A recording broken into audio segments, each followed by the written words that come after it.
Okay, here I've started that VMware here. The image I have started here. So all the services are running in that. Now, let us not go to that VMware directly. Let us try to connect to that service through PuTTY. Okay, that we do actually in real time. That we connect through that services, all the services running in the cluster through PuTTY only. Okay, so let us try to have that kind of environment in our practices. So let me open my PuTTY here, and they will be given some ID and password. Before that, we need to provide the IP address, where that our host name or IP address of the server where the services are running actually. The main server, master node, we call it as a master node or edge node actually.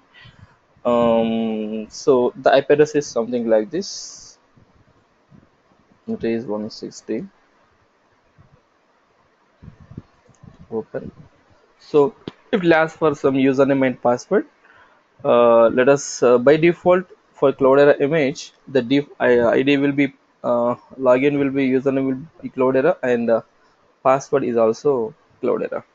So we will be connected to that. So from Windows to VMware image, we have connected, and let me just maximize the screen, and let me just increase the font size also.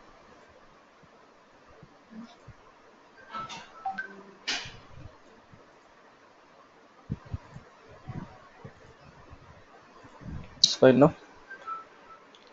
These are for you. Okay. Fine now. So total we are able to access that server from remote location, that we know already, right?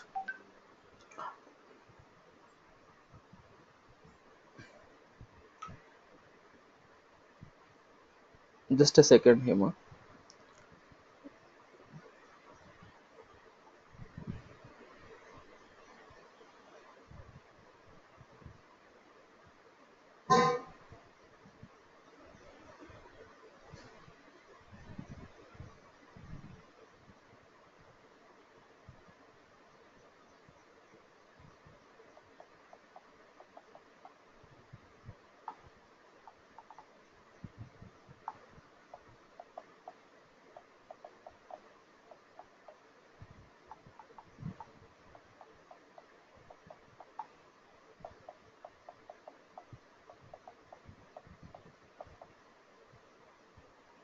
Okay, fine.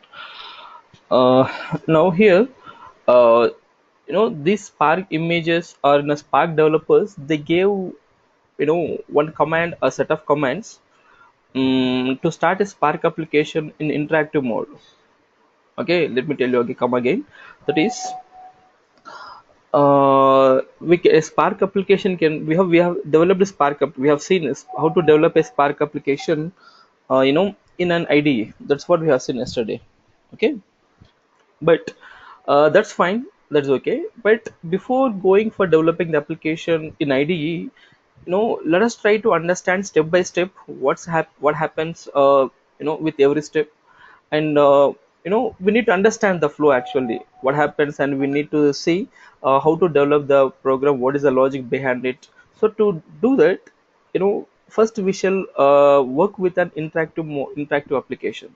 Later we can use the script to develop a batch application, that is in IDE.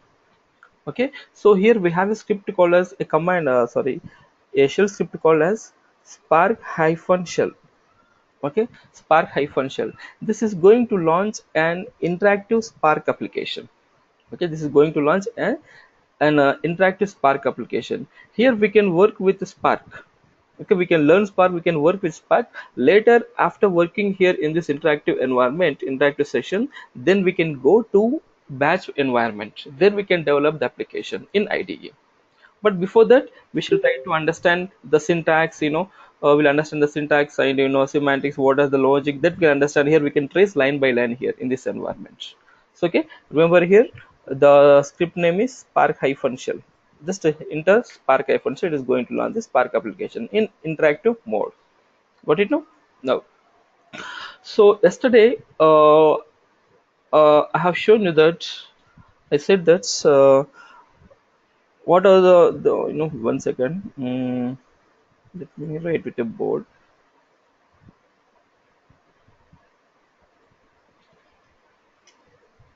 Okay. Mm,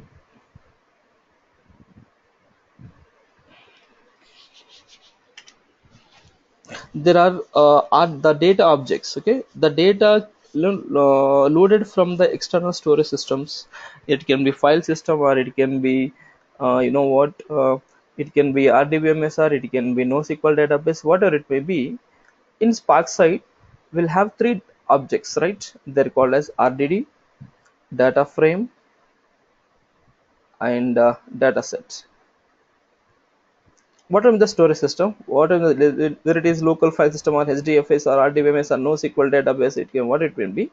So if you're trying to load the data into the Spark, we need to either create RDD, data frame, or dataset, depending upon the type of file, the type of data that we are reading from the storage system into Spark environment. Okay, so we need to decide. Spark doesn't do anything. We need to decide. We need to take a decision of creating, loading the data into one of these objects. Okay, now for the creation of this RDD, remember here we use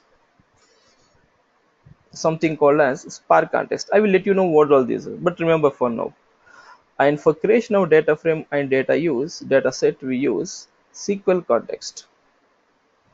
For RDD, we use Spark context. For data frame and dataset, SQL context. And and we have also discussed that when we go with the creation of RDD, when we go with data frame and dataset, that is for what sort of files we try to create RDD, and we try to create data frame or datasets. So mainly for unstructured text files, mainly for unstructured text files, we go with creation of RDD. That is by using Spark context. Okay, so this RDD can be created by using Spark context. And mainly for semi-structured and structured, mainly for semi-structured and structured.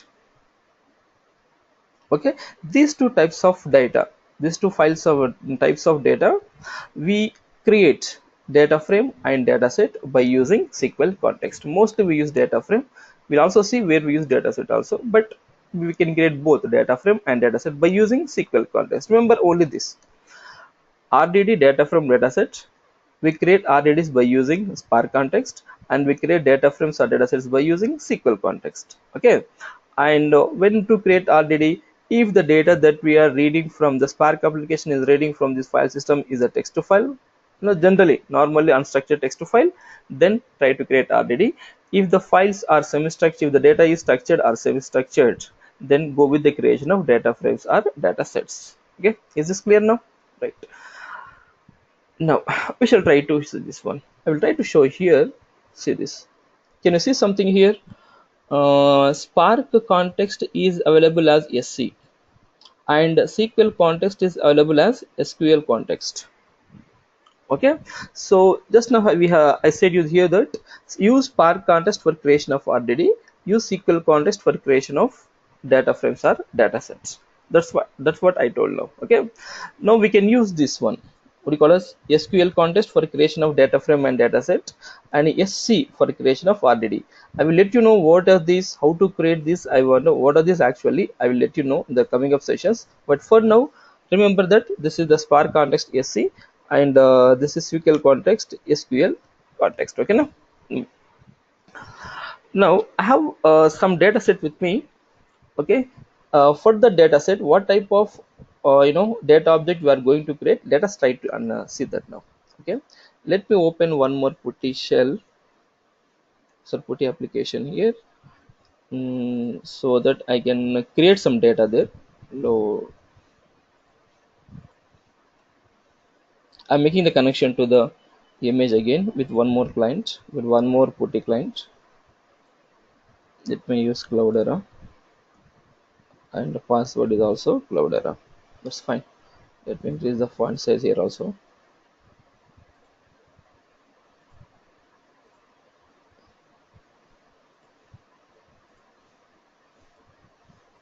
Fine. No, this is my Spark application, and this is my general, general this PWD is going to give the present working directory.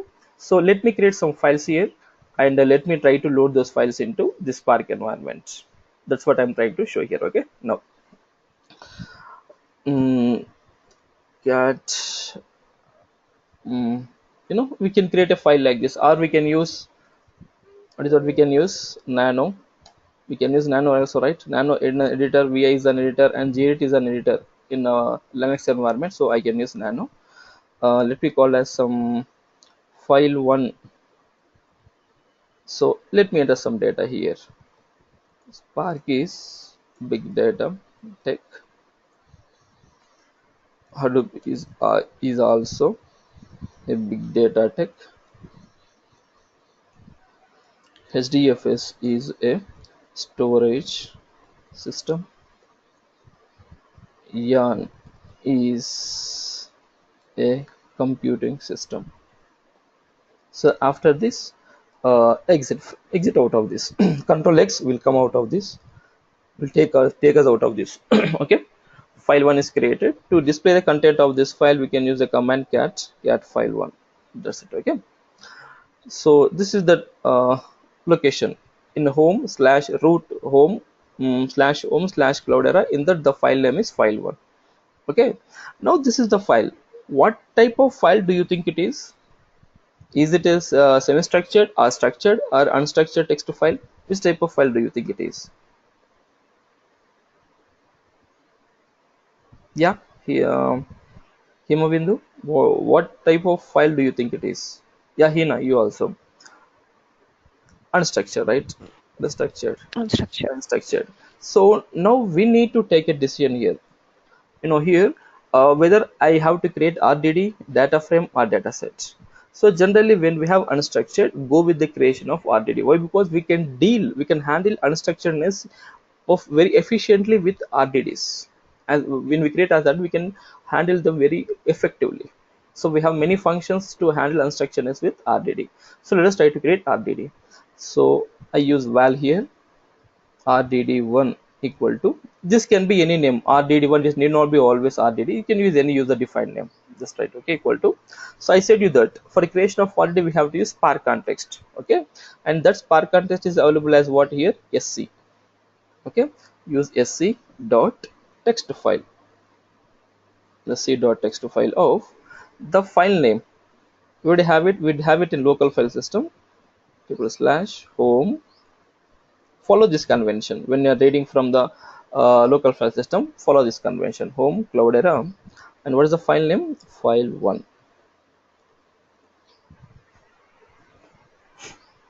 Okay, this is right. And if you want to print the data of this one, if you want to print the data present in this that is loaded into in this RDD, use this RDD1 dot collect dot. If you want to print each record line by line, use this function println. Yes, you can see this now. Okay, what is the data that we have in that file, that is loaded in, that is created as RDD. Okay, that is created as RDD object. Remember, RDD data frame data sets are objects. Okay, you will understand what is an object is if you go through Scala sessions. Whatever the Scala sessions, I have a link, I have videos I have sent you. If you go through them, you will understand what an object is exactly. Remember that RDD data frame and data sets are objects. So here an object is created and the data is loaded into that object. This is the data. Okay, fine. Now this is okay. Next I will try to create next I will try to create one more file, nano file2. So I create 1 comma 2 comma, let us say some Hyderabad, let us say some USA, 2 3 some UK, 3 4 some Australia, and 4 5 some Japan. So let me close this, Control X Y, and let me just verify where data is created in this file or not. Yes, file2. Now this file2 is a semi-structured file. I can say it. Why? Because it is comma delimit. The delimiter between the fields is comma here. Okay. Is it possible to create a table kind of thing from this file, from this data? Do you think is it possible? 1 2 USA, 2 3 UK, 3 4 Australia, 4 5 Japan. Yes. So in this case, what we do is, as it is semi-structured, we can create something table kind of table. We can create, you can say simply a table can be created out of this. So we use data frame to load the data. Okay, we don't use RDD here. It is recommended to go with data frame. Okay, directly we can read this file as a data frame in Spark.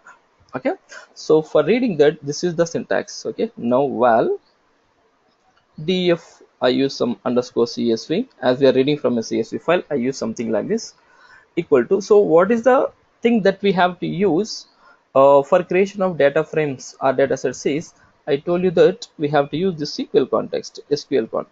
Okay, use it now. SQL context dot read dot format. This will be different. The reading of structures in the structure will be different by using SQL context. SQL context dot read dot format of CSV dot load, and we have to give the path of the file. Sorry, home Cloudera. File name is file2. Okay, just hit enter. It is throwing an error. Let us see what the error is. What is that? Failed to find data source CSV. Please find packages at spark packages org. Okay, so this image, Cloudera image, does not come with a library to parse or to read the data from CSV files. Okay, so we need to add the corresponding library to this application. Okay, so the library to read or to parse, we call it as parse, P-A-R-S-E, parse the CSV files into Spark.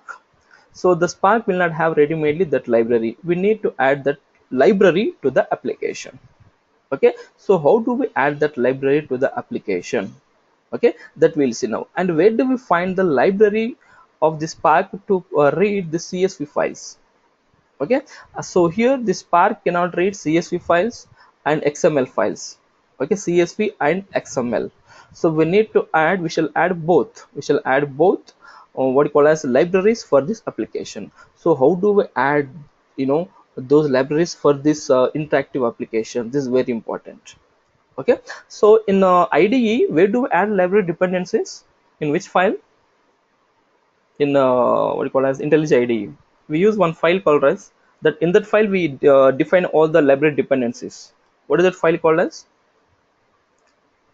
Yes, build.sbt. That is called as build.sbt file. So here it is an interactive application. So how to specify, how to add those libraries for this?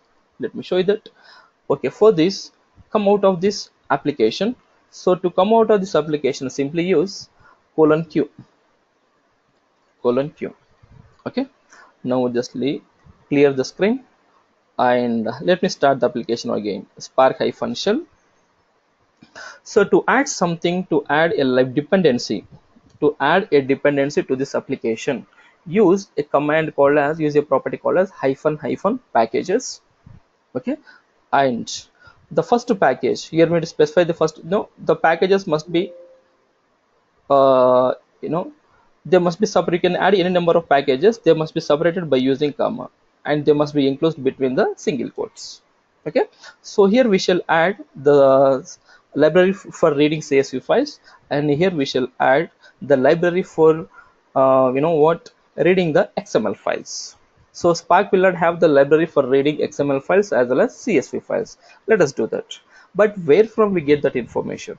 Where do we get this library depends information from? Which repository? What is that repository?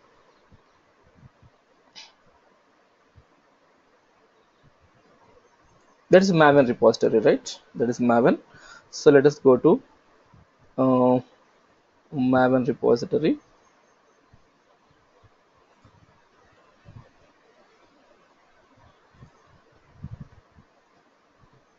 Yeah, here. So simply type here in the search bar spark-csv. So this library is actually developed by a third party called as Databricks company. So let's click on that Spark CSV. Okay, so here we are going to have all the versions of it. So just to choose this one, the latest version. and we are using the Scala version 2.10. Okay, this is the Scala version, this is the Spark, that library version. So let's go with the latest version, it is not a problem. And we have to use a compatible Scala version. We are using Scala version 2.10 here. So click on this, and you can see here this information. You can use Maven or SBT evaluated, but we require here this information. Sorry, we require this information: group ID. Here you have something called group ID, artifact ID, and version. Group ID, artifact ID, and version. Okay, so this is important for us: group ID, artifact ID, and this version. So let me show you how to add this library dependency for this application. So the group ID is com.databricks, and the artifact ID is spark-csv underscore 2.10, and the version is 1.5.0. Okay, so com.databricks. So let me show you how to add this. So first one, for CSV, com dot databricks colon, use colon between group ID and artifact ID, spark hyphen CSV underscore 2.10 colon, what is the version? I think the version is 1.5.0. Use that, 1.5.0. So after doing that, next one, after comma, I think you're not able to see it, right? Just let me close this. Okay, so see this here, this is a group ID, this is the artifact ID, and this is the version.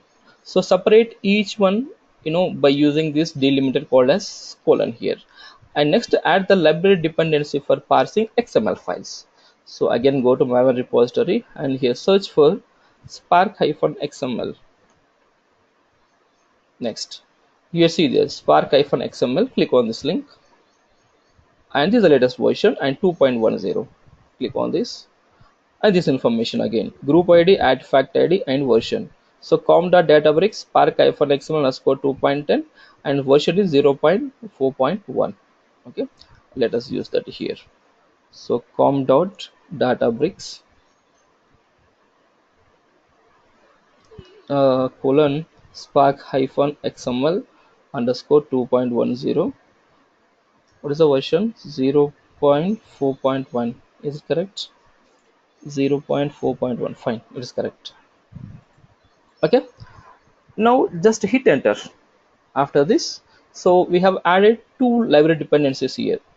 This is the first one, and this is the second one. They're separated by what? Comma here, and enclosed between single quotes. That's it. Hit enter now. So for this application, these two library dependencies will be added. Okay, they will be downloaded from the repository actually, and they will be added to this application. Let us hit enter. We'll observe here all this now. See, it is downloading the jar files now. This is done, already downloaded, I think.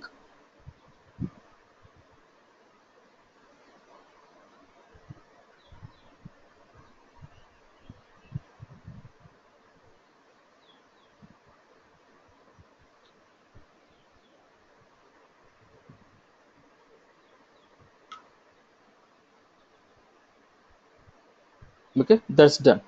Now the application has started successfully. Let me minimize it. And this is what we have written previously, right? df underscore csv equal to SQL context dot read dot format. Okay, let me just hit enter here. Now we observe what will happen with this.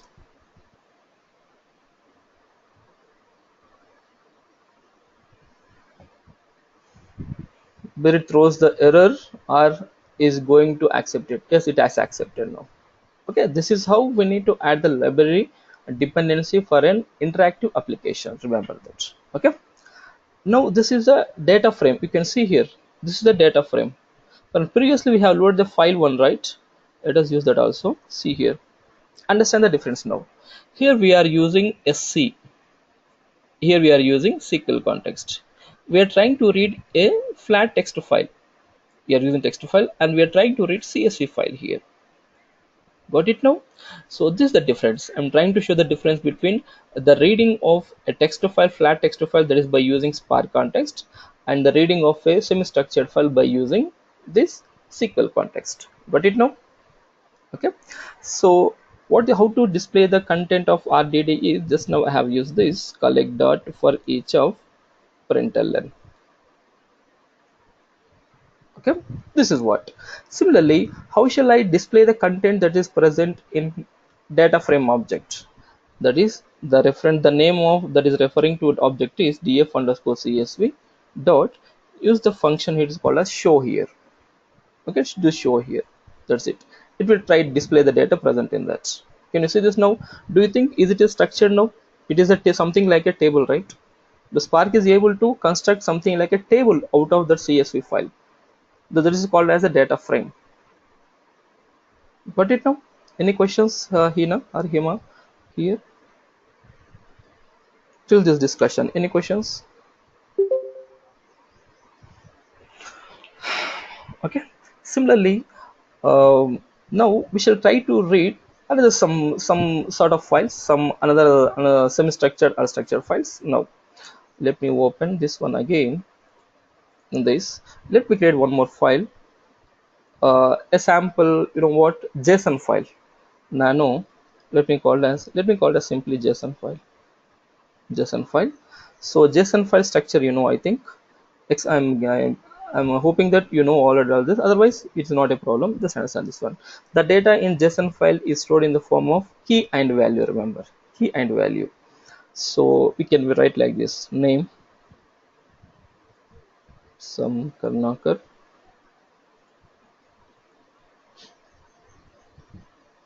course, or let's say Spark, country, India. Okay, country, India. Let me close this. This is one record, and let me create one more record. Name.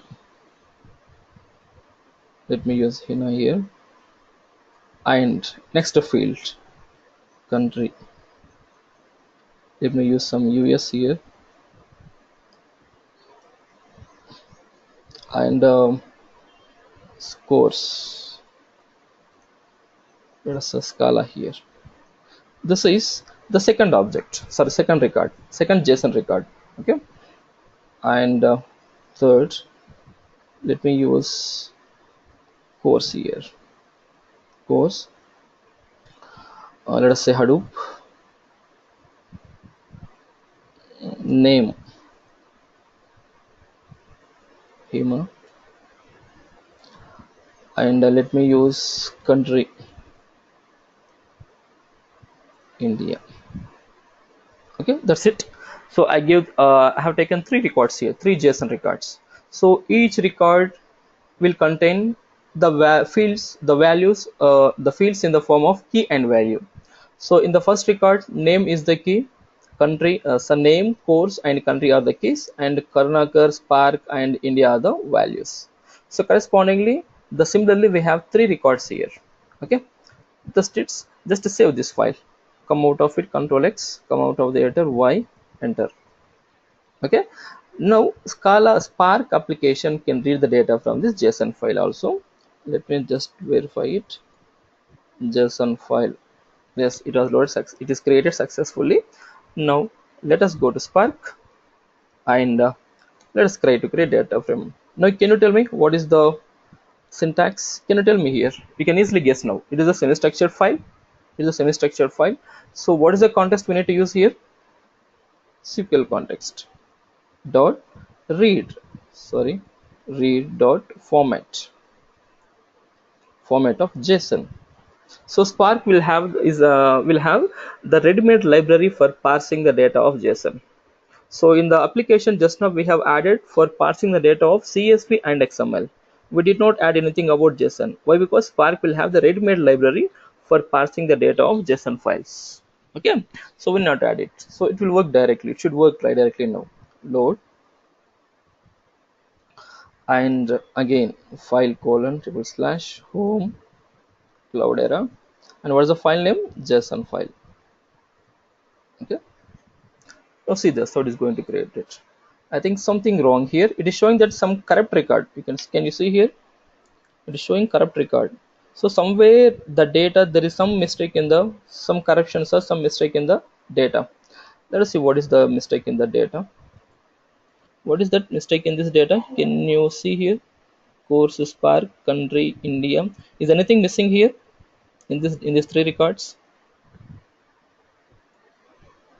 Is anything missing? Yes. This double quotes is missing for this. Okay. There is the result showing corrupt record there. Control X, Y, enter. Now load this again. Now it should not show that corrupt record. It is fine now. Got it? So country, course, and name. Just try to print it now. How do we print it on the console? The data JSON dot show. Got it now? Country, course, and name. That's it. Very simple. So we have CSV file. This is what you call as JSON file. From this we are able to read the data directly, as the data frame. We are in SQL context and we are trying to create a data frame object. Got it? And we shall try to see one more file that is called XML files. Okay, so how to create this data frame out of the XML file also. So is it clear? Data frame from CSV file, data frame from JSON file. Okay, now let me create one file called as XML file. Now nano XML file. So how do we have the XML files? Actually the data is the form of tags, right? The data will be inserted between the tags. So let us take some students or trainee. Okay, in this, the first trainee, can we create RDD from these file formats? Yes, we can create RDD, but let me show you. After this, finishing this part, we can create RDD. It's not an issue. But what is that we are going to face with that? What is the difficulty we are going to face if we try to create RDD from this? Let us try to see that. But let me finish this XML part. Later I will come to it. Okay. Training and name. So we use a ending closing tag and course Spark. That's it. This is the end of the record date of first training. Okay, next one more training, and in this again name, let us say some shaker,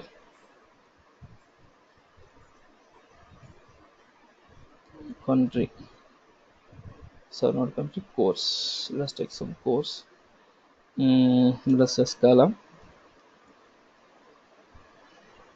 open and close the trainee tag here. That's it. Okay, let me take only these two. I'm just showing some sample files here. Later we shall go with the use cases where the data is very complex. I'm trying to show the syntax. How do we create data from all this? Okay, let me close this. Y, enter. Now let us try to create a data frame out of this again. So val. So let me clear the screen. Val df underscore xml equal to df underscore xml equal to SQL context dot again read dot format of, what is the format of data now? It is XML. It is XML now, right? JSON, CSV, JSON, XML, and load. What is the file name? That is XML file // home Cloudera, and file name is XML file. Okay, we are able to something, but data frame is created. But let us try to print it. Let us observe what's happening in this. Actually, I didn't think we did not get the data into this. No, we are getting an empty data frame here. the data is not loaded into this data frame from that file. Okay, so in this case actually we need to add one option here, that is in which mm, where do we have this tag actually, under which tag we have all this information that we need to mention here. Cat XML file. So we have the information, these records, name and course record tags, and under this trainee tag, under this trainee tag. So we need to provide that information while reading the data from XML files. Okay, let me show you that. So here, before going with loading, use one option here, option of row tag. Use an option called row tag, and what is the tag name here? Trainee dot. This is what we need to use, one option. Okay, row tag and trainee. Now it is going to read the data from that tag that is called as trainee here in this case. We can see here now course, and so now it is passed successfully. df underscore xml dot show. Got it now? Okay, so reading the data from XML file, reading the data from CSV file, reading the data from JSON files. It's only simply one statement, very simple. Okay, we did not do any coding. This is very simple. Just let me summarize all this. df underscore CSV. This is how we read CSV file, and this is how we read JSON files, and this is how we read what you call as XML files. Yes, with this option. That's it. Okay, and also we have created one RDD. Let me show that the creation of that RDD also. This is what we have created. You can see this now. Okay, so CSV file semi-structured, JSON semi-structured, XML semi-structured. We use the SQL context. We use the SQL context, and for flat text to files, that is unstructured text to files, we are using Spark context. That is, we are creating RDD. So you can see data frame here, and here it is RDD. RDD is created here. Fine now. Okay. Any questions in this, please? Just let me see who are all there online now. Yes, Rajesh, Hima. Yes. Yeah. Any questions, Rajesh or Hima? Hina? Please let me know.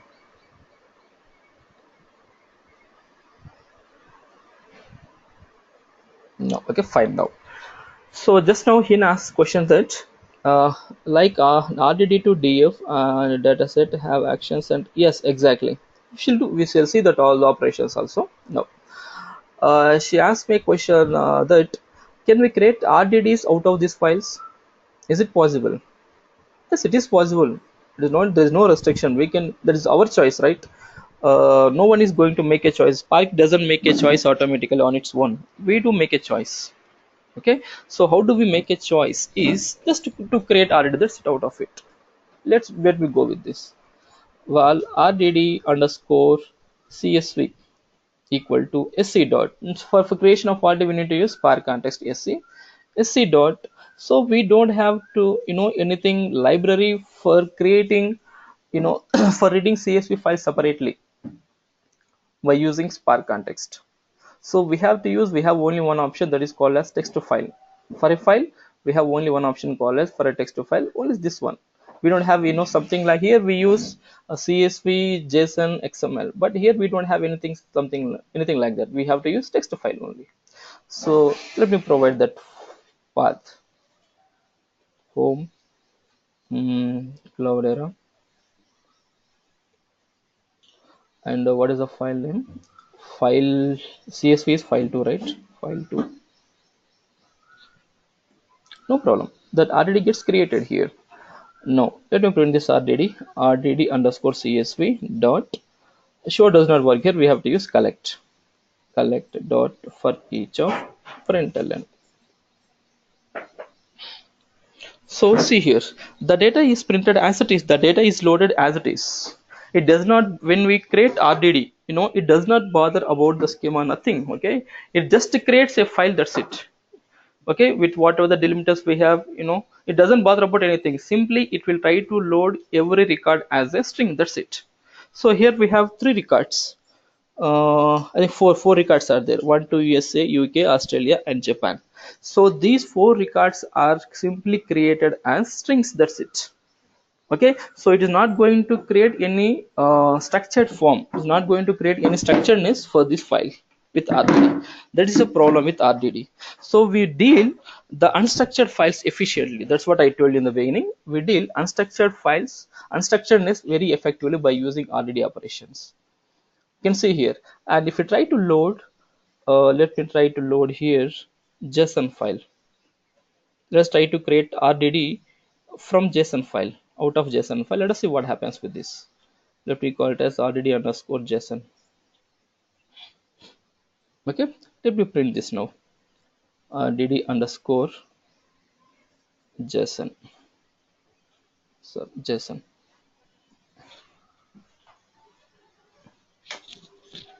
Can you see it now? How the data is created, how the data is loaded.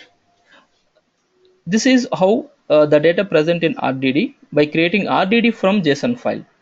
And df underscore JSON. This is the data frame created from the same file.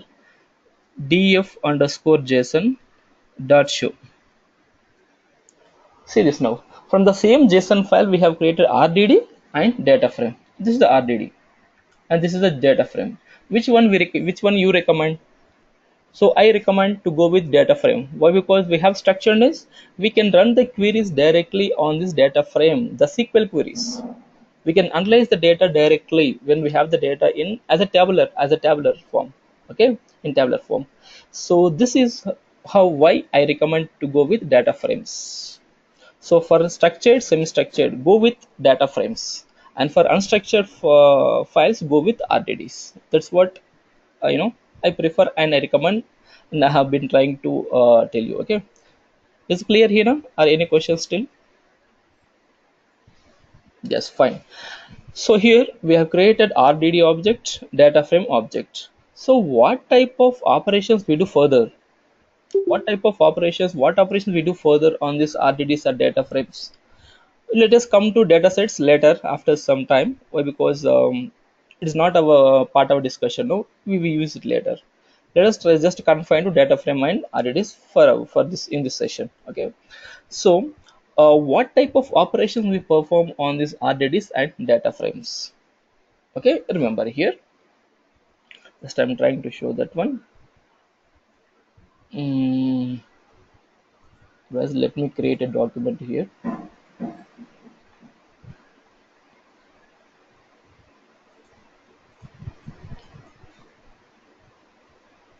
Okay, on RDD. What is the full form of RDD? Resilient distributed data set. Okay, and data frame and data set. So once we created RDD or data frame or data set, that's fine. But what operations we do further on this? So we do only two types of operations, that is transformations and actions.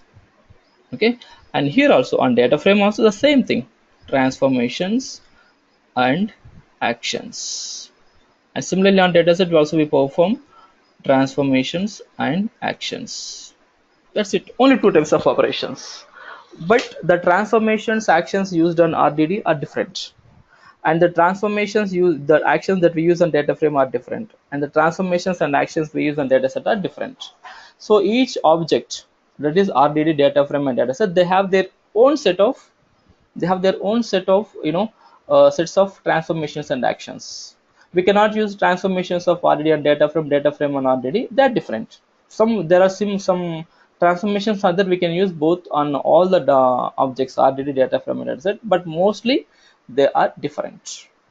Okay, got it now? So we perform only two types of operation, transformations and actions. Okay, so let us try to understand what is the transformation and what is action, and just I will show you some few operations here, one or two transformation actions. Later which when you go with use cases, they will try to use most of the transformations and actions. Okay, now let me go to this. Now here data frame, let me just let out all this df underscore csv. This is the first data frame. Next df underscore json, df underscore xml, and rdd and rdd1 I think. that is a file, text, flat text file. So these are the RDD and the data frames we have created now. Okay, now what is the transformation that we perform on RDD? What is the transformation that we perform on data frame? Let's try to see that now. Let me try to see the data that present in RDD. Collect dot for each of println. Okay, this is the data. Can you tell me some requirement from this file, so that we can do some operation that required operation on it, transformation. Yeah, please go with your requirement. I will go with your requirement only. Please tell me something about this. What do you want to do? What do you want to get from this file, out of this file? What information? Yeah, please.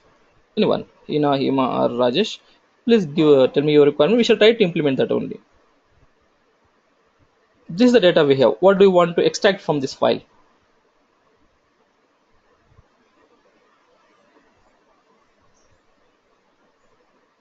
Yes.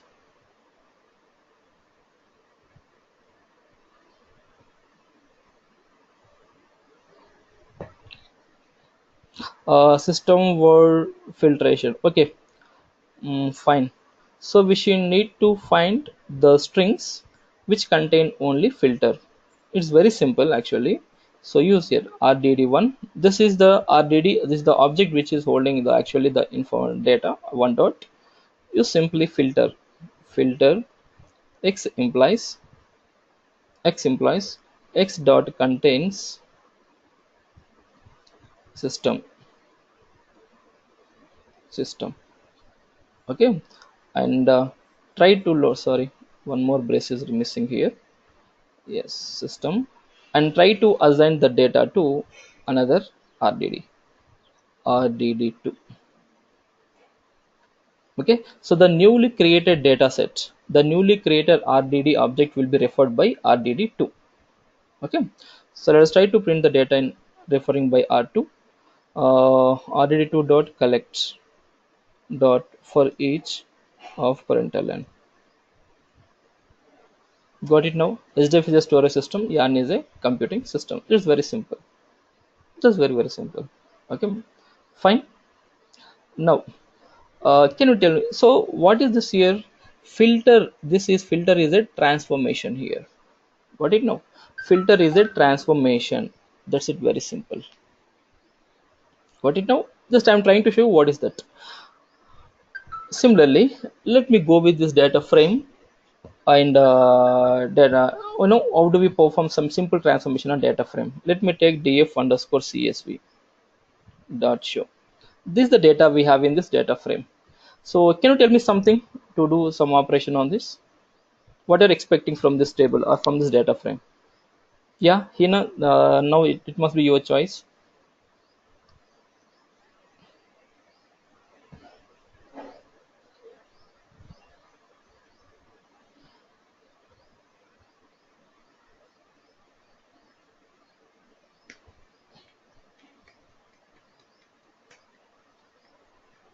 Hina, are you there?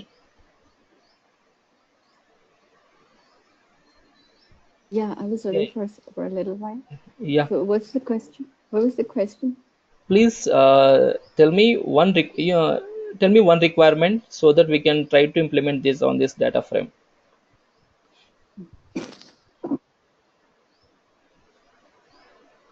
So Himabindu has told give a requirement to come with only the records which contain system.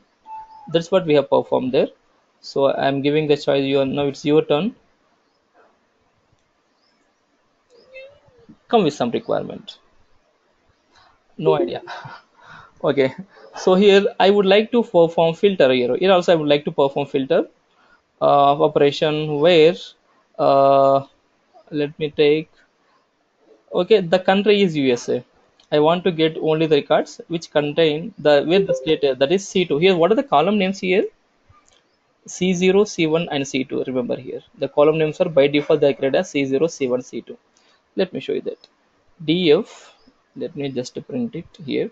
Yes, DF underscore CSV dot. We use here a function called as where. What's the column name here? C2. C2 equal to, what is the name here, USA, and let us download it into another df underscore csv2. Okay, let's try to print this now. Df underscore csv2 dot show. Can you see this now? Okay, this is here. Where is the transformation? So on RDD, this, previously we performed operation on RDD. This is how we perform a transformation on RDD. Filter is a transformation here, and this is a transformation on data frame. Df underscore c is a data frame, and RDD1 is referring to a RDD. So this is a transformation, a one or trans. I'm showing you one transformation only here. This varies another transformation. So this is how we use some operation here, some condition, or we use some condition in RDD like this. Got it? Fine. So likewise on data frame and data set, we do many transformations and many many operator transformations are there. But what an action is something which tries to print the data onto the console, or which tries to load the data. We have read the data into, like we say, when output is an RDD, it's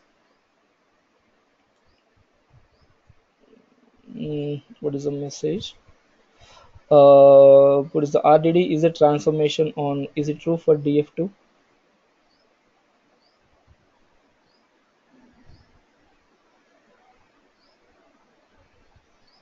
Yes, data frame also the same thing.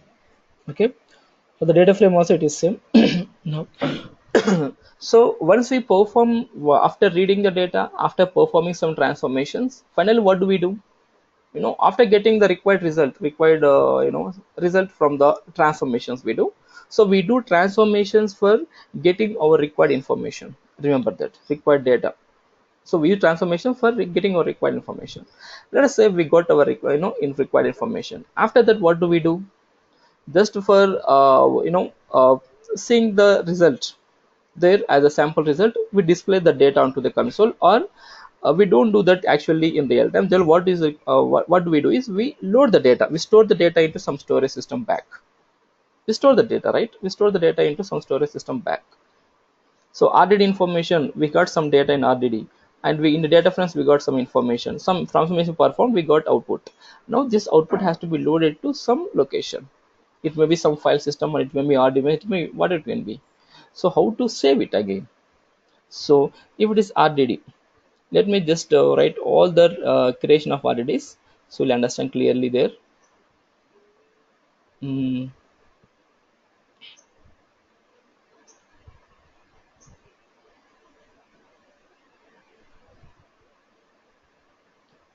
yes, this is creation of CSV file, and this is the creation of XML file. Where is it? XML. Karnakar, your audio and this video is not in sync. Not in sync. Is it the same for everyone? No, clear from my side. Maybe some network issue from your side, Hema. Okay, I'll just check. Because those guys do not have any problem from their side. And this is Okay. RDD we have created. RDD1. Okay, this is fine. This is the creation of RDs. Let's say what is the next one we have created? DF underscore CSV2, I think. Where is it? Yes, this is what we have used. And RDD2, we have performed this transformation. So now we have output, the result in df underscore, let's assume like that, df underscore csv2, and we have the output of this RDD transformation RDD2. Now I would like to save this data, store this data to some storage system again. Reading from files, reading from a storage system, doing transformations, that is performing the processing the data, this computation, what are the computation we want, and again finally storing the result back to some storage system. That's what the general the we do with this in any application. It is a map reduce as spark. That is what we do actually. Read, process, and store. Read, process, and store. So read These are all the statements to read the data. Okay, and these are statements. Simply I performed a sample, one transformation only here, but this is how we perform transformation. And after getting the results, we need to save them. Now I would like to save this df underscore csv2 and rdd2, two locals, the two file system. How do I use it? So df underscore csv2 dot write. Remember here how we are saving a data frame, how we are storing a data frame here, that is different from storing a RDD. Write dot format. So you are reading the file as a CSV file. There is a CSV format, and in which format you would like to save that file. In which format you would like to save the file. The format need not be CSV again, it can be any other form. Okay, you can specify the format here. It is a CSV data, but I would like to save it as a JSON file. So before that, let me just show you the df underscore csv2 dot show. So here we have only one row here, 1 to USA. Okay, now I would like to save this csv2 dot write dot format. In which format you would like to save it as? I would like to save it as JSON format. The data in DataFrame, that is 1 to USA, will be saved as a JSON file in the path whatever we specify as save, and give the path of it. I'm using local file system only here. Home, Cloudera. I say CSV output. Okay, simply CSV output. Just click this now. Hit enter. Yes, I think this should be done now. Let us verify that. Let us go here, and we have say here CSV output ls-hell. It is going to list all the files here. So here we should see CSV output somewhere. Here we have CSV output. Okay, just now it is created. Let's try to print the data present. Let us get into that. ls csv output. So in which format you are expecting the data? In which format you are expecting the data? No, what is the format that we have used here? We are JSON, right? So we must see it in the output. We have to see how many records we should have in the output. Only one record.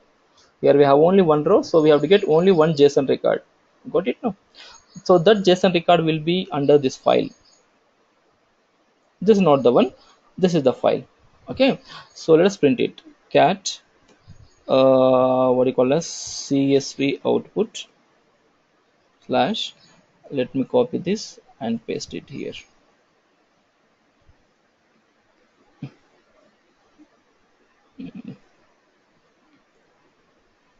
What is it is showing?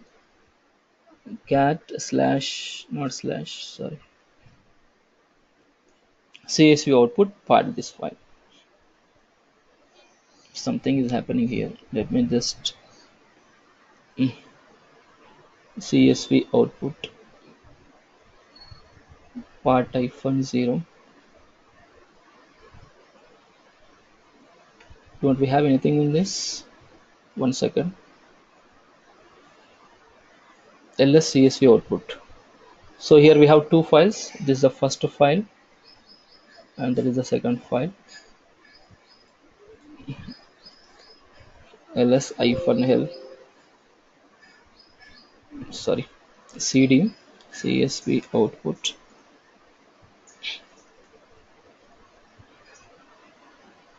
Yes, this is the file. Now let me say cat part -0 -e.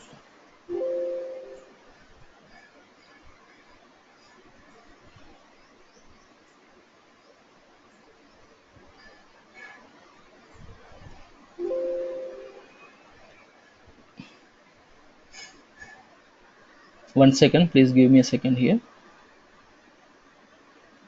Just let me copy this file.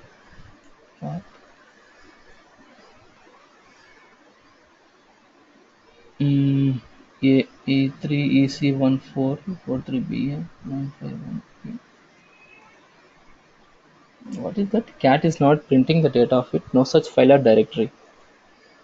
Sorry, one second. I think we are getting two files here. 1 second.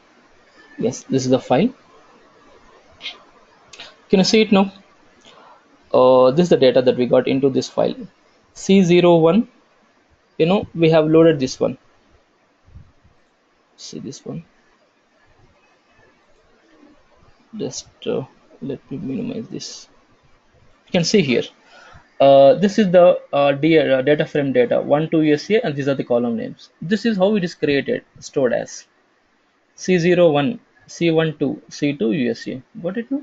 Fine. This is how we save the data. We store the data. Clear? So likewise, we can store even df underscore xml or whatever it may be, where it is whatever the data frame. This it must be a data frame, and this is how we store the data into some file system or some storage system. Write dot format and specify the format into which format you would like to store the data, and the path where you would like to save it. That's it. Very simple. Okay. It can be for any data frame. It can be for any data frame. We can use it for another data frame also, df underscore xml also, xml dot write dot format csv dot, I can use save. I can use some file slash home cloudera. I say xml output, but xml output, there is actual data in df underscore xml. I'm trying to save it as in csv format. That's it. If there are any errors, it will throw the errors here in itself. Otherwise, it doesn't throw it. It will show the prompt again.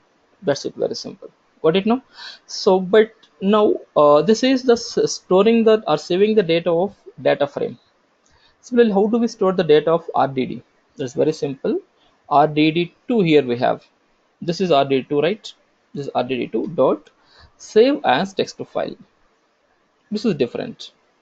Okay, this is different from usage of that data frame. Or just simply save as text file. Give the path here. That's it. Home cloudera slash RDD output. So remember, output is created as always a directory. Remember that. Whatever the name we are giving, a CSV output, XML output, or RDD output, all these are not created as files. They are created as directories. So I will come to that discussion why they created directories, what is the content in the directory in the coming up sessions. But remember for now that they are created as always directories only. Input can be a file, input can be a directory, but the output is always a directory. Remember that. This is important. Okay, this is even in the case of MapReduce also. Even in the case of MapReduce, the input can be a file, directory, or it can be any sort of file, but the output will be created as always a directory. So simply we can say that. So if it is a directory, what do we expect in a directory? We expect files, right? We expect files in a directory. So uh, you know RDD output is created as directory. In that it will contain multiple files. What are those multiple files and how the multiple files are getting created? Let us try to understand that part in the coming up sessions.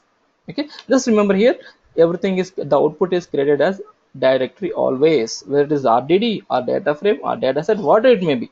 The output is, when we are saving something, when we are storing something, RDD, output of RDD or data frame or whatever it may be, always they are created as what we call as directories only.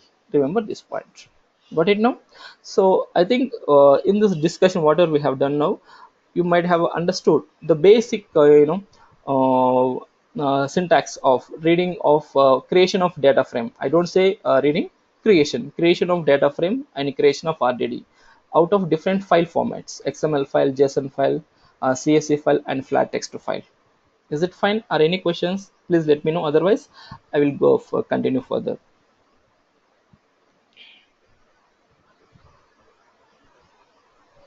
Yeah, Karnakar, I have a question. Yeah, please. Like for structured and semi-structured, we are using data frame and data set, right? Yes, exactly. So like what is the difference between data frame and data set, and when we use it, and what is the how can we distinguish that? Let us just confined to only data frames in this session. That's what I told you right just now. We shall switch to data set later. Maybe after 1 or 2 sessions we shall switch to it, because it will create confusion here. That's what I'm trying to Okay. show, Okay. only data frame here. Okay, Yeah. let us learn in a pace, one by one, one by one.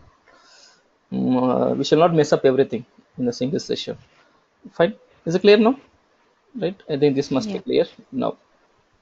I will show a simple file, a CSV file only, a CSV file only. Just let me you have to tell me what is the syntax, how to read it, how do we do it. Okay, let me create a file here.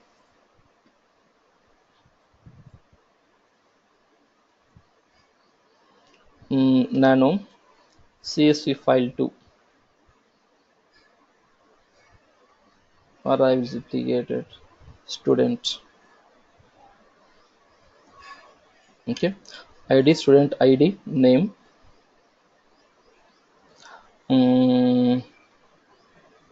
course, and what do you call as ID name course year. Let me try like this. ID is one, name is some, let us say some David,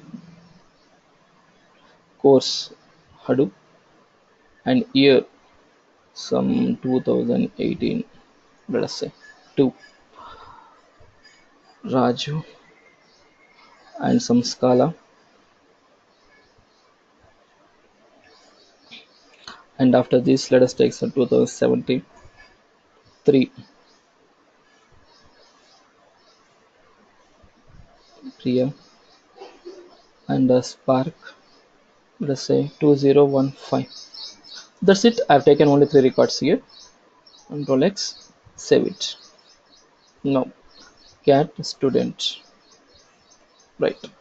Yeah, can you tell me now how to create a data frame out of this? Very simple, right? Val df underscore student equal to, yeah, can you tell me now? That is SQL context dot read dot, what is the format? Format is CSV dot load the file, file colon triple slash home Cloudera. What is the file name? It is student, right? Yes, it is student. The file name is student. Okay, data frame is created. Df underscore student dot show. This is going to display the data in the data frame. Okay, it is perfect now. uh, do you think the data is according to the needs, or something we are expecting still, are expecting some refinement in this data?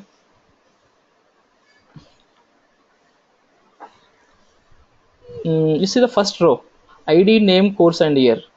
Do you want to have ID name course and year as a row or as header? That file is containing header actually. That file is having header in this, header in it. So we don't want this ID name course and year as a row. That must be, that must become as a header now, right? That must become header. So in place of C0 we have to get ID, in place of C1 we should have name, and C2, in place of C2 and C3 we have to get course and year respectively, isn't it? You got my point, I think. Okay, so how do we do it? Very simple, it's very simple. So when we're creating RDD as a data frame here, include one option here, option header comma true, header comma true, that's it. So include one option here, header comma true, that's it.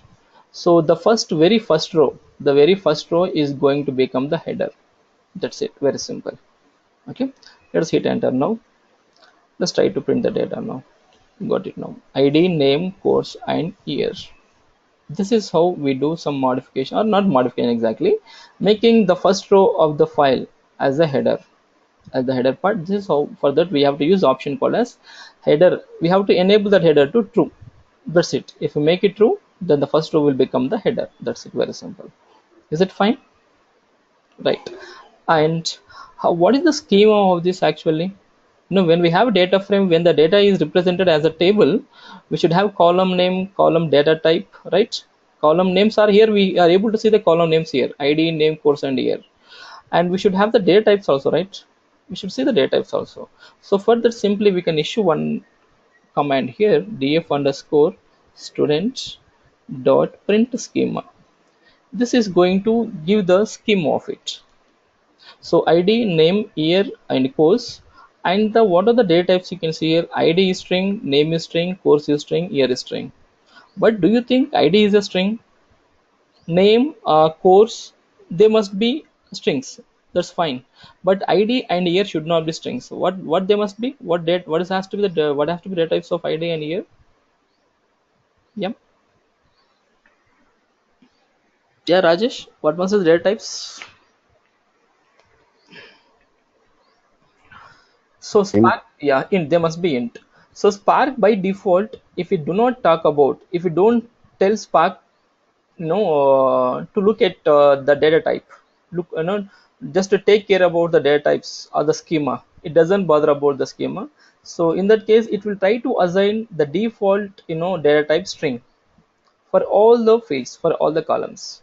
But if we can make Spark to take care of the schema also, we can tell, it with a single option. We can tell with one more option that take care of the schema also. So depending upon the data present in it, try to infer the schema also, that is, try to infer the type of the data also based on the data present in it. Okay, so we do very simple, very easily, that is, so this is the data and this is the schema.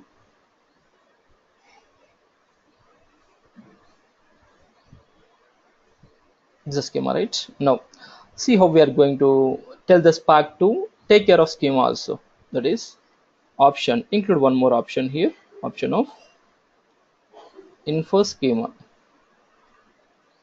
This is going to show, this is going to take care of the data types of the data also, all the columns also. Now see the schema of now it, see it now, id and year, they have become integers now. They have become integers, and name and course are strings. Okay, like this we can simply do, fetch the schema as well as data.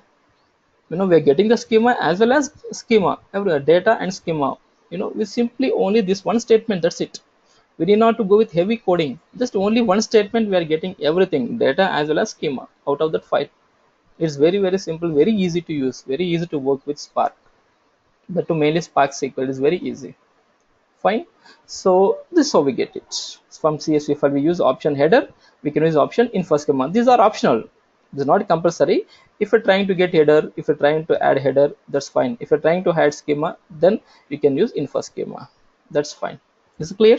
We are adding this schema and header part. Okay, fine.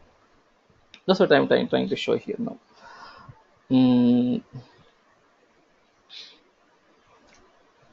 Next I will go with one more here.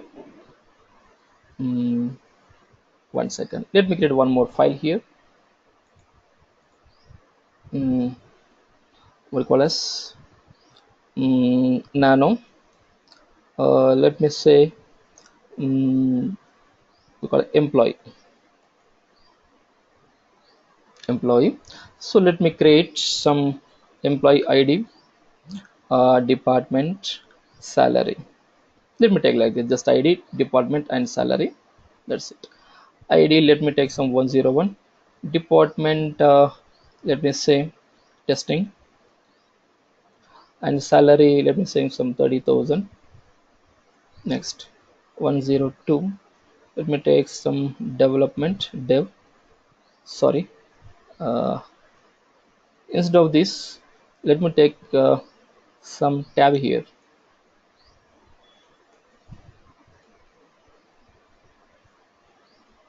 So I'm using the delimiter, not comma here, I'm using the delimiter tab here. Development environment, let me take some 40,000. Next 103,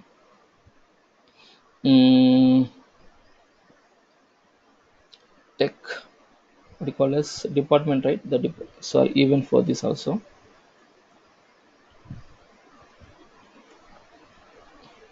Fine.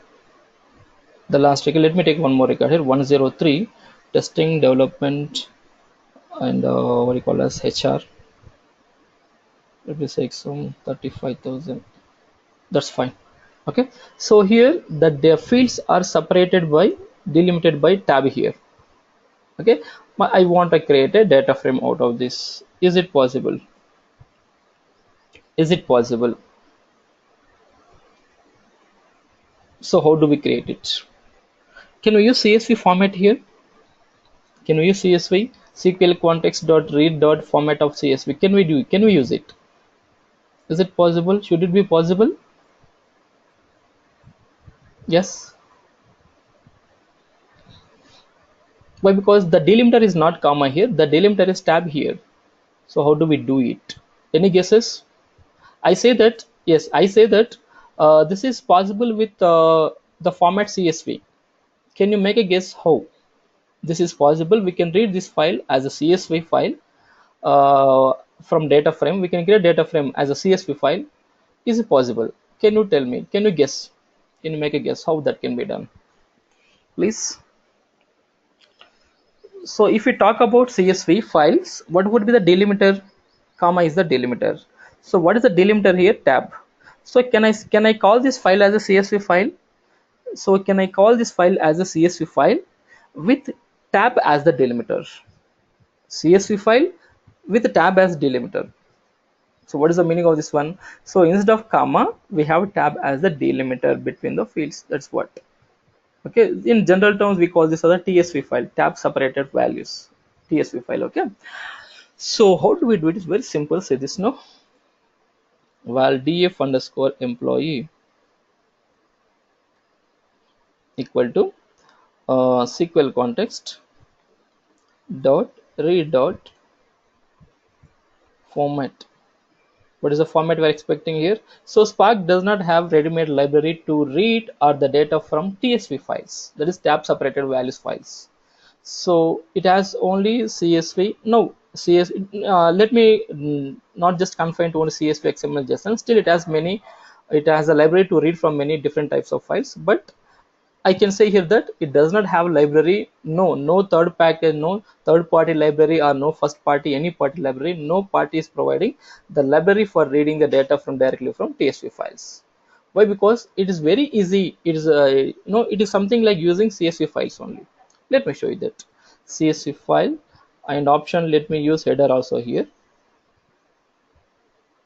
Or if you want to continue in the next line, just hit enter here. It will be continued in the next line. Okay. Option header equal to true. Make header true.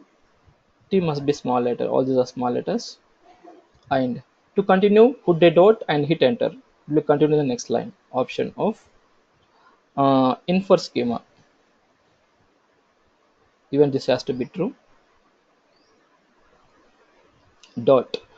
Next, what do we write here? Load, right? This is what. How do we create it? Data frame out of CSV file. Home, Cloudera, and what is the file name? Employee, right? Employee. Hit enter now. Okay. Let us see the data present in it. Let us try to display,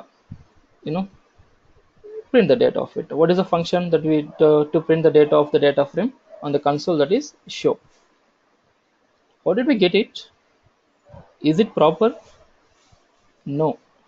Let us see the schema of it. df underscore employee dot print schema. S is capital letter here. Okay, print schema is capital. So only one column is created. Sorry, yes, only one column, that is ID department. Everything is considered as only one column. That is also string. But this is not our requirement, right? We have to get ID, department, salary as separate columns. Then what is that we need to make a change here? One more change. Not change actually. We need to add one more option here while creating the data frame. That's very simple. See how we are going to do it. This is the first statement followed by first option header equal to true. second option info schema, and add one more option here, that is delimiter. What is the delimiter here? Tab is the delimiter. Okay, tab is the delimiter. Use it and load the data. That's it. Now you can see the df underscore employee dot show. Now it is fine. If you print the schema also, you'll get it. Got it now? Integer, string, and integer. So the thing we need to have it is CSV file where the delimiter is tab. This is how we need to read the data from a TSV files as a data frame. Got it? Fine. So I think this session gave the basic knowledge, basic idea of how to create a data frame from various file formats. So how to create a data from different file formats, and how to create RDD also. So we did not get into the transformations. Just we have get only one or two transformation. That's it.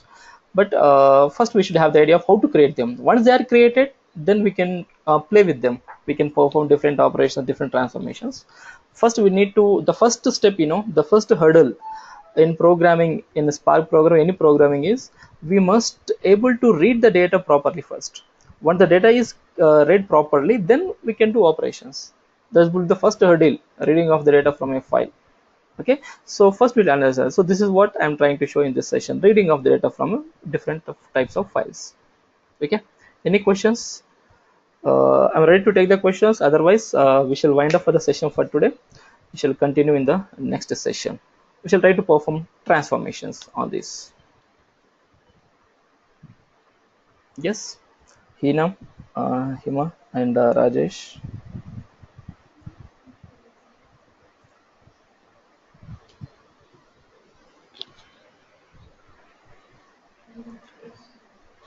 Clear.